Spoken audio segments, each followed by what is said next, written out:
Well, the Lubbock County Elections Office now has a new website. You can find one of the Lubbock County Election Day information hubs at votelubbock.gov. There you'll find important dates for registration, mail-in voting, candidacy announcements, and voting.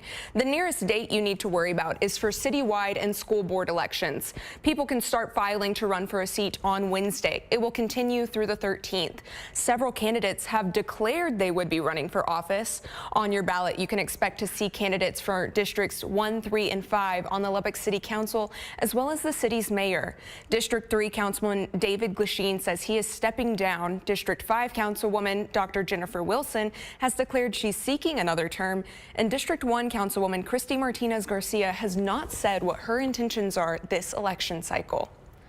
At the county level, Precinct 2 seat is now open since its current holder, Jason Corley, is running for Congress. The three Republicans, Justin Martin, Trey Newton, and Kevin Pounds, will compete in the primaries this March.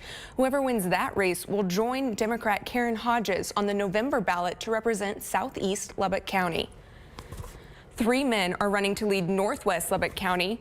Jordan Rackler is running for re-election, while C.J. Peterson and Chad C. are hoping to take his spot on the Commissioner's Court. This race will be decided in March since all the candidates on the ballot are Republican.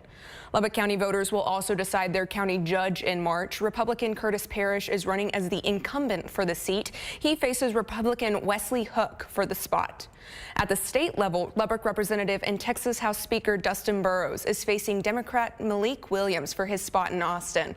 Since there's only two candidates in opposing parties, the ballot will be decided in November.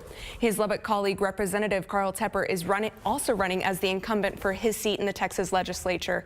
He will face Democrat Margaret Durham to represent District 84. You'll vote on this seat in November. There are 6 candidates running to replace Lubbock Congressman Jody Arrington up in Washington. He announced late last year he won't be seeking another term.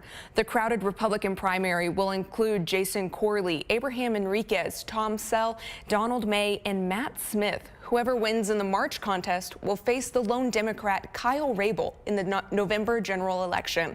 This is one of many seats in Congress, including a handful here in Texas, which will have an entirely new representation, with many lawmakers stepping away from the Hill.